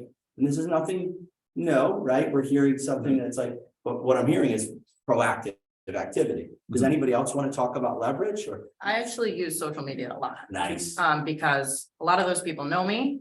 But I also boost my posts and I pick zip codes of where I just sold a home. And it's actually worked. Every single ad that I've sent out and targeted certain people has gotten me at least a phone call. So every listing that I have, I will spend $500 on, well, unless it's a home or something. But if it's a decent listing, I will spend $500 before I even sell the home. On ads, so they keep seeing it, and they keep seeing my face, and probably sick of it. I don't care if they call me, great. I don't care if they even call me to say, I keep seeing you, leave me alone, you know, it means they're seeing me, they remember me. It's fine. So then when I sell the house, I also put the ads out again, just sold. So it usually says just listed, crossed out, just sold. And I'm targeting all the people that I was targeting before, so they keep seeing it. Is that $500? I love what Heather's sharing with us. So she puts her money where her mouth is before she even closes on the property, right? So it sounds like, and I'm gonna ask a little bit more of an intimate question, hopefully. Do you have out of your commissions, do you put aside money just for that particular practice of your real estate? No, I think that you need to spend money to make money. Well, no, but what I'm saying is, how do you budget that, right? Because it's very easy in real estate to have these commission checks coming in. And then all of a sudden you just start spending your money, and then Uncle Sam comes back at the end of the year. And if you don't have a good write-off system, you're like, oh my God, that check is a little, that check I got to stroke is a little higher than what I thought it was. So like every time you get a check, do you put money aside, or you just kind of in the period of Now. But no, and I'm really grateful that you answered that honestly, because that's the evolution of a real estate agent right there, right? Doing things like throwing things up, oh, this is working, this is not, and then becoming like, oh, more intentional, reading the patterns, what he was talking about, and saying like, oh, okay, so now I have to put it. Now, the other question I have is, you put $500 aside for every house, regardless if it's a sale or a listing. It doesn't matter either or, right? Or meaning. I don't work with a lot of buyers. Okay. I am starting to work with more buyers because the market shifted. But typically it was listings that I was spending the money on. Is that $500 budget for both, because it sounded you send it out twice on social media, is that 250, or is it 500? 500, and then it depends on what my commission check's going to be, and then, you know, sometimes more, sometimes less, it depends. Okay, is that a percentage of what you made off the commission, or is it just like, today I feel like that, my 17-year-old daughter didn't borrow that much money from me. Right, exactly. She didn't swipe the credit card. Yeah. All right, cool. It's all a write-off, guys. Thank you. Dude, they're doing good for random questions. Anyone else? Don't be shy. What kind of advertising do you guys do? What that you find that really works? Outside of like mailers? Ooh, Zillow. So I would say Premier Agent, if no one, Premier Agent is pretty common, but some people don't know what it is. Basically, you could put money on Zillow and you'll get calls from people who look on Zillow. And I like the Premier Agent because, not the initial call, because it's very rare that you're going to just call somebody, go a house, put an offer, get it, boom, it's done. But you have their contact after that. You can keep following up with them over and over and over again. And I got a lot of business from that as well, because again, it's free after that. I mean, you don't pay a certain amount after you have to follow up with them again. Their contact is there. And after a year of doing Premier Agent, you had hundreds of people in my contacts. So it was just a different source of getting more buyers or sellers, because I just listed a property in New Haven off of somebody who wanted to buy a year ago, but I kept following up, didn't respond. He finally responded, and because of his life situation, he didn't ignore me because he didn't like me. He just wasn't in the financial position to make the moves he wanted to do. But because I followed up with him, he received constant notifications from other agents, but because my name was on his phone constantly, he always said he had an agent in mind. And that's what happened. We listed his property. Thank you. So that's less of advertising, that's follow up. We need follow up with generation, those conversations. Do you retarget them with emails, text messages, mailers, the Zillow leads that you have coming in as well? Yeah. Or is it mainly follow ups? It's mainly follow-ups. Okay. I'm big into boosting posts on social media, Facebook especially. You get a lot of eyes that engage, joining Facebook groups and posting in those, because those are people who have something specific they're looking for, especially if you join these real estate investing Facebook groups. You have to do everything with intention. If you're just posting something to post it, it won't get as much insight versus if you're posting with the intention of getting business out of it. So being very intentional on where you boost your post, choosing the right zip codes, posting it to the right groups. But I think social media, really, everyone is on social media now, so you can engage with so many eyes very, very quickly. And when you're posting, we actually just had a social media channel. When you're posting, I'm interested to hear from you, when you're posting on social media, is there a specific strategy? Like, are you trying to get them to call you, get in your DM or like, because just the post, until you get them on the phone, you can't schedule an appointment, so. Yeah, so like I said before, I'm posting with intention. I'm not posting just so they see my name. I'm posting so that they reach out to me. If you're not doing something with intention, it won't have a result. So I post, my phone number is the largest thing on there, right next to my face. You know, it has the home that was listed in that area. It has the town of the zip code I'm posting in, so that people recognize their town very quickly and see, oh, he's working in my neighborhood. Let's give him a call. So having the right things you want them to see first, the largest, your phone number, a photo of you, the town you're working, everything like that, where that's what you want them to see, you make it the largest. Their eyes aren't going to focus to the smallest text on the page. They're going to focus on the largest text. It's a simple, yet useful strategy that we can all use. I'm gonna open it up to the next question. Hopefully, we haven't heard much from Allison. I was gonna say. That a little bit. Yeah. So me, it's community, it's free, like, get out there and volunteer, like for me, you know, I've been on the PTO, I'm on our project graduation committee. It's just like networking, getting out there, getting to know your community, you know, it's social media is a huge part of it, like it was when Heather mentioned that. So for me, it's been like people that I've known for like years. I mean, I've seen the same families in my town. I've been there for over 20 something years. So it's, you know, now they're like, so I post on social media. I'm not big on cold calling myself. I'm just not my comfort level. Mailers, you know, I'll send them out there more. It's like me personally, like I'm going out there making those connections. You see my face now, you know, now I have people like, at first I'm sure they're a little like nervous, like, ooh, she's just getting into this. Like, I don't know, but they've been watching me and like watching me on my social media. So I'll post things. And if you follow me on social media, you'll see I have my family and my work life both on there. Cause that's me. So I feel like, you know, they see me and they're like, oh, wow, look at, she's doing really well. She's, you know, she's becoming successful. Oh, she just closed that deal. Oh, that she just did that one. So then they see, like, they feel more confident in you. And then, you know, I've had so many people reach out to me just for my community, and that's, you know, it's been building and building and building from there. So quick question for you. So you're going out there, you're networking with people, right? We're talking about sources, right? This is your sphere of influence, or I call it following your money, anywhere you're spending money in groups or whatever. And then are you intentionally going and linking up with them on social media afterwards to make sure that that is happening? Or is it more of a passive thing for you and it's just building over time? yeah, more passive, more organically, like if they follow me, great. If they don't, then no. But again, like getting into like, you know, a lot of my community is small in Westbrook. So, you know, doing like Love Your Locals. My team's great about that, like getting us out there, video us out there and getting to know the stories of the people in your community. And, you know, then after a while, they're like, hey, you know what, I made a connection with Allison when we were, I don't know, whatever it was, at the coffee shop or at a tennis match or at the PTO. Like, I think I'm gonna reach out to her and see if she can help me. So I think it's just, again, utilizing that free opportunity to you, getting out there and volunteering. And I'd love to volunteer, so I don't do it just for real estate. You know, but again, I think people that get to know you a little bit more outside of real estate. And I don't talk about real estate when I'm there, unless someone comes and talks to me about it, which they always do. So it does kind of happen, but.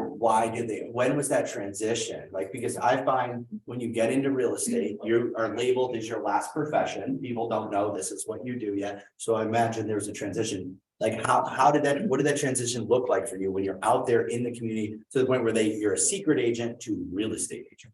I think it was just them seeing my success. Like, you know, again, I had, you know, my whole list of people in town, and I would just send them like once a month, I send them a bonbon video and be like, hey, not just real estate, I give them like the whole market, what's going on in the market right now, what's going on with COVID. So I'd give them like updates with that, as well as like, you know, trickle in some of the market stats. But I didn't want to be like just real estate with them. So it's kind of like getting your knowledge of, you know, what else is influencing our real estate market out there as well. And just, being, send my kids in the video, some people, I had one lady that unsubscribed from me and she just called me the other day to help her find a house. So, it's, and again, I took that personal. I was like, why is she unsubscribing me? Like, what did I do? Like, then I was like, no, I gotta stop that mindset, like, let it go. It could be she wasn't ready at the time. She was sick of seeing my face, my video, whatever. But now she just reached back out and was just like, hey, I'm looking to buy a house. Can you help me? I'm like, absolutely. So, just trying to again, not take things so personal. That's been a thing for me. And just know that, if they're gonna use you, they'll come back around. I saw a couple more questions. Debbie in the back, and then we'll go through. Hi, everybody. Debbie Sienna, Ongoing Mortgage. Never too busy for you or your mortgage. Yeah, my commercial way. I think this people is amazing. And what I love about this people is that they look fearless. But I know all of us have had failures, and we only learn from our failures and things that we've done and mistakes. So I'm never afraid of the mistakes I've made in my career. So can you just share maybe something that didn't go quite so well, but you learned some valuable lesson from it to help you in regards to that? That's a great question. Yeah. So speaking of failures, I think, Also, if you stand up when you're talking to the lady in the back, can I hear everything? yeah, no, it's a good thing I'm tall. So it's so funny that you asked that question. I was hoping someone's gonna ask that question because I think my business really derived off my failures because I just had a lot. And it doesn't mean I'm a failure, it just means that I tried and it didn't work. I remember back in my second year of real estate, and this is when I thought was hot stuff. Things started working, started meeting people, all-time high contracts. I was like, nothing could stop me. And then I had this one deal. It was in Meriden, Connecticut. I would never forget it. And the buyer was nice, got under contract with the buyer. And then appraisal happens. And when the appraisal happens, the appraiser is like, oh, well, this is in the flood zone. And I was like, what? I was like, this property in Meriden? And if people who know Meriden, it's very rare that something's in the flood zone. And so I looked on the disclosures, they clicked no for flood zone, called the agent. She said, no, it's not a flood zone. And I was like, what are you talking about? And so I reached out to either Alan or my other broker, Rudy, and I was like, hey guys, like, what do I do in this scenario? Like, he said, she said, what do I go to like finally resolve this issue? And they said, go into MLS and check in the flood zone and see if it's in the flood zone. It was in the flood zone. And I was like, oh my gosh, I didn't see that. I didn't even know that. Disclosures, they even, disclose it on the MLS. And I didn't see anything with the flood zone. So the seller was giving us a very hard time because where we were in a transaction, my client couldn't back out with her deposit. And the seller, I don't know what happened with the seller. I didn't directly talk to him, but the listing agent just ignored my calls. I would say, hey, this is marketed wrong. Like, it's not fair. Like, we want you to lose a deposit. What's going on? She ignored my calls for 2 weeks straight. And now I'm stuck with an attorney. And my client brought on an attorney that I didn't know. It was also a part-time real estate attorney. So she didn't have the right tools to really fight for my client in this predicament. So I can't go to my attorney, can't go to the listing agent. Everybody's trying to blame me. I'm like, what's going on? So at this time, I was 21, and it was a lot of pressure for my age, a lot of pressure. People in email chains saying, sue him, boom, boom. And I was like, wait a minute, I'm not comfortable with this. I was so uncomfortable that I just stopped talking to clients for like 3 days. I couldn't do it. I was like, yo, I gotta quit. I was like, I can't have nobody sue me on my record. And so I manned up and I was like, all right, let's just solve this scenario. And I went out of pocket, and my client ended up losing her deposit, unfortunately. But I gave her it right back after, and we got another property and closed that. But from that mistake, I learned a lot from the initial standpoint and from the end. Be more cautious, review more documents, and it's something that only experience can show. And experience is your best friend. I was talking to this other realtor yesterday, and I was telling her about all the experiences I had in real estate. And when I was telling her all these stories, she was just wow. And I became wow because I reflected off of my past. I was like, wow, I really am successful because of my failures. And yeah. And that's, I think that's some of the discussion that, very well could be had. I've been traveling. We've been exchanging Yeah, don't worry, it's all right, it's handled now.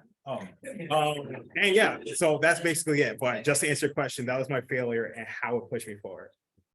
Thank you. I think this is such a powerful question. There's one more question, but let's go down the row with this question, right? Or no? Yeah. And then we'll ask that last question, then I'm gonna wrap off a watch, and then we can continue, we can network, we do whatever it is you wanna do.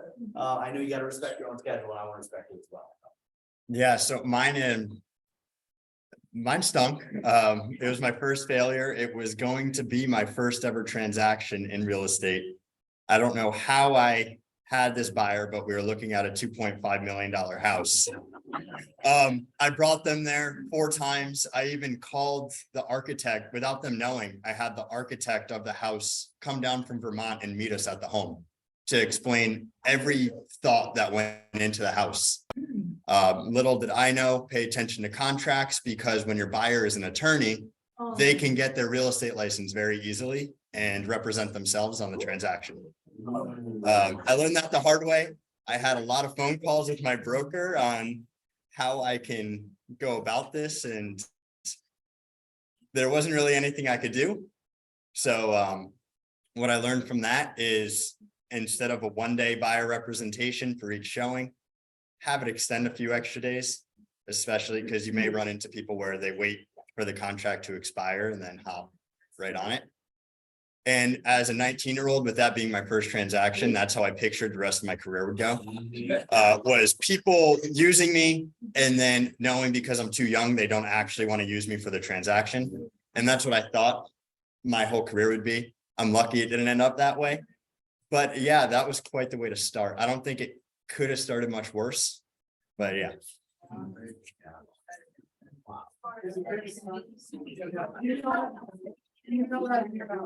Yeah, will do. Yeah, no, people are intentional, good ways and bad ways, right? So. You gotta stand up. Debbie says so. Sorry, Debbie, I forgot. So,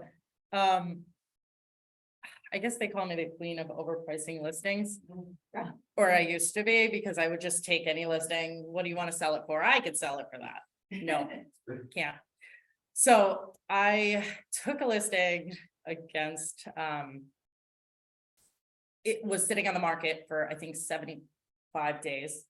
And it was my cousin's house. So I shouldn't have taken the listing, but it's my cousin. I want to help her out. So I was like, okay, we have to drop the price a little bit because it's been sitting on the market, you know? So we dropped it a little bit, and I spent all my money on ads, and I sat at every open house and not a single person came. Okay, so my broker paid the money for the photos. I sat there for 3 weekends in a row before I said, this is not happening. I think we had 1 showing on the house. So it did expire, and they are staying there. But what I did learn is not to take overpriced listings, even if it's your cousin. How many of us have ever taken an overpriced listing? Only a couple of us. Wow. All right. I know I definitely have. So fortunately, I have to say, I haven't had many fall out of contract. For the most part, I've had deals that are hanging on by a thread, but somehow I managed to save them at the end of the day. But I think it was having like a good network behind me, whether it was my mortgage broker or my teammates or someone to like bounce things off of, like, okay, this is happening to me. What have you done in this situation? So again, just trying to hold deals together. Probably have had more failure personally, like, again, not being there for family or, maybe even a client that I was, turned off for whatever reason, like I was busy and didn't answer them and then I lost them. So, that was my failure on that end, was like learning, like, again, that connection and like, a lead may come to you today and they're not ready to buy. And then I'm like, okay, and I'm working them. And 6 months later, they're not ready to buy. And then I was like, okay, well, I guess they're not going to buy ever. So I just kind of like lost them. And then I all of a sudden I'm like, oh shoot, they just bought a house with somebody else. So that was where my failure was, like not realizing initially, like, okay, that connection I just made may not be ready today, but in a year from now, they will be. Just, you don't have to hound them with, your emails and everything else, but just say, hey, just checking in, like, and I know they're big about saying, don't say check in, but I do. Just checking in, see how you're doing, do you need any help, any questions, how's your family? Again, trying, a big thing was me listening and trying to like take in when I make my first connection of like their story, like their life, their family, their names. I'm still working on that. But they're just, getting that. So when you reach back out to them again, you're just like, hey, you mentioned your daughter was getting ready to go to college. Like, how is that going? I'm in the same boat. Like, what, it's frustrating. She hasn't made a decision yet. She just made it yesterday. So like a lot of that, and again, just, trying to keep those connections together. And I think with a few of them in the beginning, I kind of let go. Not so much purposely, but it just happens. And, but yeah, just knowing that, the connection you made today could be, potential sale for you down the road. It may not happen in 30 days, 60 days, but, it happens. The fortune is in the follow-up, I would say, and respecting the real estate sales cycle. You're not buying a cell phone or a car. The sales cycle is not this short, it's very long. So there's a lot of follow-up. I think on average, there's 167 touch points to close a deal from pre-contract to closing. So first, we're gonna have you close with one more question before we do. Thank you for sharing your failures. It's nerve-wracking, and I believe that you were raising your hand, correct? Yes. So the question that I have is, when you first get started in your business, you either have a lot of finances to work with or nothing at all. So my question is two parts. So my first question is, how were you smart on a budget, or how do you, like, what resources did you use when you were building your business? And then what is one tool or resource that you swear by? Oh my gosh. It's a cool question.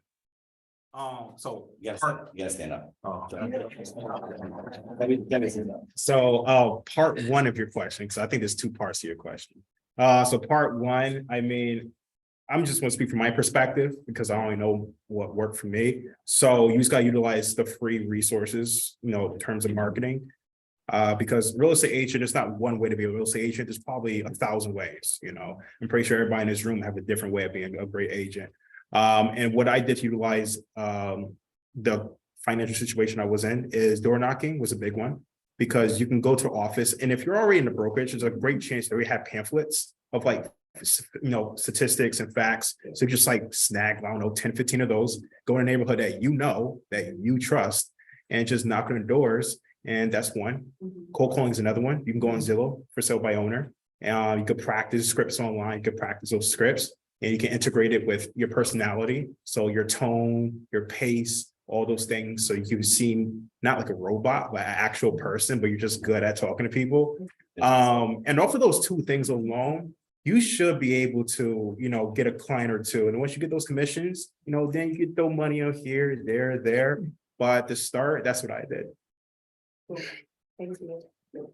So, my financial situation when I first started. So a bit about my family's background. I have one brother who went to law school, one who went to med school, and I'm the one who didn't even finish undergrad. So my mom, knowing that it takes pretty much 2 years of tax returns to be able to buy a house, told me you have 2 years from the day you stop going to college to move out. So I saved every dollar I made with that in mind. However, there's a lot of great things to use as far as when the end of the year taxes come around. My manager, Matt Healy, actually showed me one. It's an app. It just tracks every mile that you drive, automatically converts it into taxable income. Mile IQ. So it tracks everywhere you're going at all times. As soon as you're done with your drive, it recognizes it. It asks, was this a business drive or a personal drive? Swipe it one way. It tracks every dollar at the end of the year. Send it over to your accountant. Things like that. I also found ways of structuring how much, so that when tax season comes around, I'm not shocked by the number and I make sure I have enough for it. I made sure a certain percentage of every single commission was going directly away into some sort of account that either has interest building, or that way I know I have enough funds set aside at the end of the year when tax season comes around, no matter what.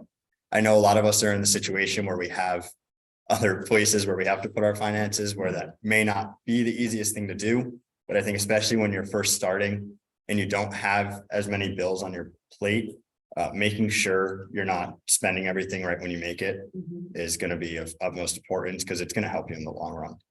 So, Thank you. You two wanna jump in on this, or I'm not, Yeah. raffle, I'm gonna announce the certificate. Are you on time? Yeah, we're good. I mean, if anyone needs to leave, you could roll right out, and then I'm gonna announce the certificate owners, and then we're gonna go. So I was a single mom. I did have my other job, but I didn't have the money to like be throwing around. So I would say just telling everybody you're a real estate agent. Everybody needs to know, whether they think you're annoying or what. They know somebody, right? So that is my number one thing. If I walk into a room, you're gonna know there's a real estate agent in there. And I use my LIQ too. It's finicky though, and I think it's like $70 a year. I don't know what kind of car you drive, but like I know my car, it has the option to track my mileage, so. That's an option too, but definitely take advantage of the free resources and door knocking. Do it with a friend. You both take one side of the road and just walk down the road. You actually would be surprised how effective it is. Thank you. So, for me, again, it would be community, just, fortunately for me, my husband. He was, obviously I work part-time, so it doesn't contribute a ton to my house in terms of money. So for me, it was a little bit probably easier, but I'm not big on like mailers and cold calling, and that's just not me.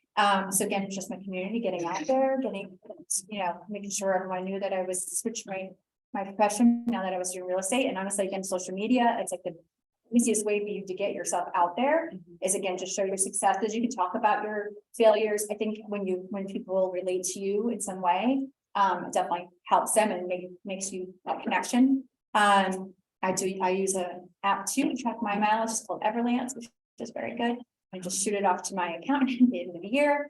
But yeah, just trying to find, like, get online. Like, there's so many YouTube videos and like just so much out there online. And that's what I did when I was floundering my first year as a single agent. I was like, oh my gosh, again, no one can help me. I'm stuck here at the house. I can't go anywhere. So I just got online and just like watched a lot of videos and like learn from other people, like what was working for them, what wasn't for them. You can Google it and you pop up all kinds of information for you. So just learning from others, trying to save your money, because it's, it can be expensive. I know for, us on my team, when I joined my team, we get a crazy amount of team leads. So I'm so grateful for that.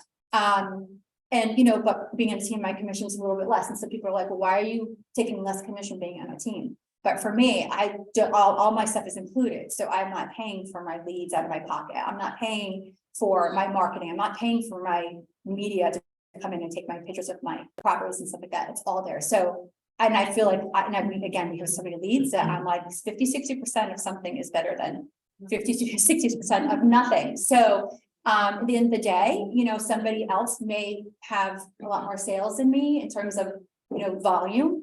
Or I should say their, numbers maybe, but overall, I just feel like for me personally, being on my team has helped me, have all those options available to me. And again, maybe a lesser commission, maybe, but at the end of the day, I'm not paying out of my pocket upfront for all the stuff that other people have to. So it's worked for me.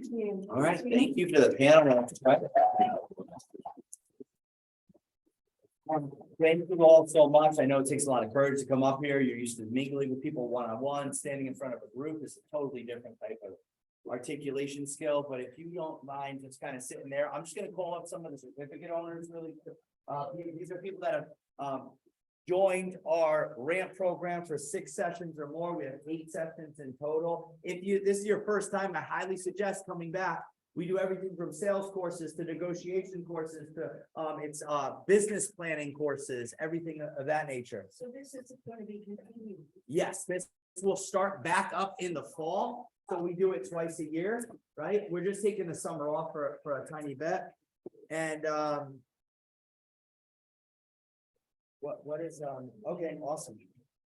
So I'm just going to announce the people. So Ted Eberts, he is a certificate holder. I believe he may be on Zoom right now. So David Candelora, if you would come up and grab your certificate. Latoya Lorena.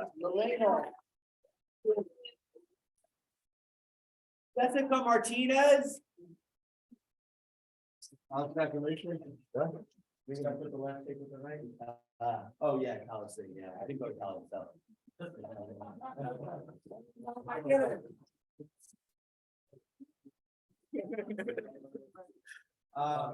Toya. I think we're gonna do a little. And then, so we don't. Kimberly Malalucci? Malucci. I don't think I know your first.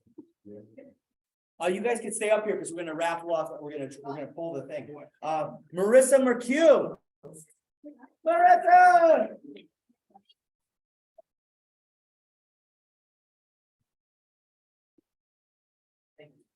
Thank you. Oh, yeah, sorry. Mark. Say it out loud, so.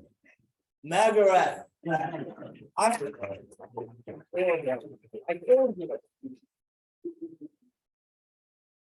Thanks.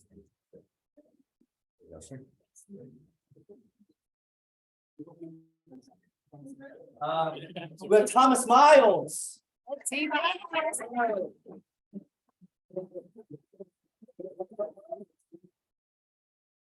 Oh, it's you. Thank you, man. Thank you, brother. Yeah. You're gonna make sure. Eligible. Yes. So we have Jessica Martinez. Did I go over that one? Yes, I did. She's on Zoom, I believe. Rebecca G. Pierre.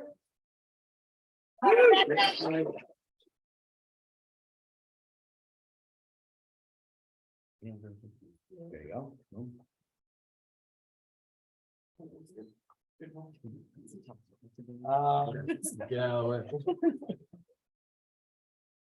That's everybody. That's everybody, right? All right. So, for those of you who don't know, this is a certified program.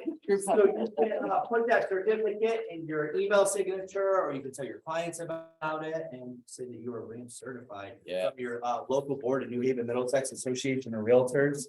And it's your first time here, correct? You had a great question. So do you guys trust her? Does everybody trust her? It's a lot of practice. Yeah. I'll let her read it because I've learned all of it. Mark. McElrath.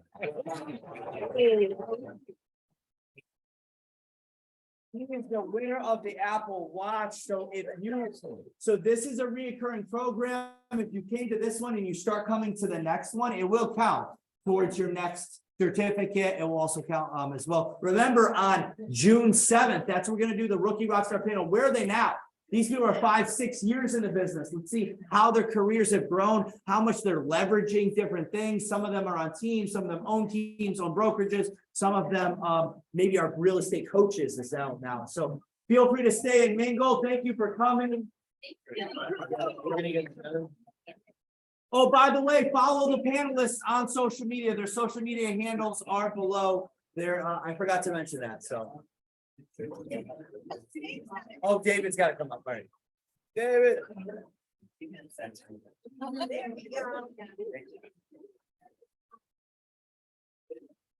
Right there. Great. Thank you. Thank you.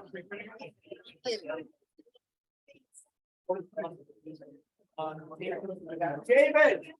Come here. Panelists, I need to get a David.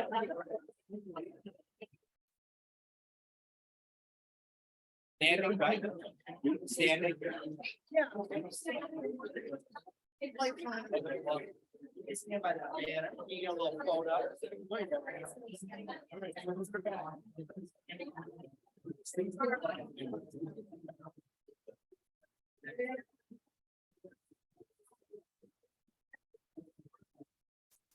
I don't know. It's okay.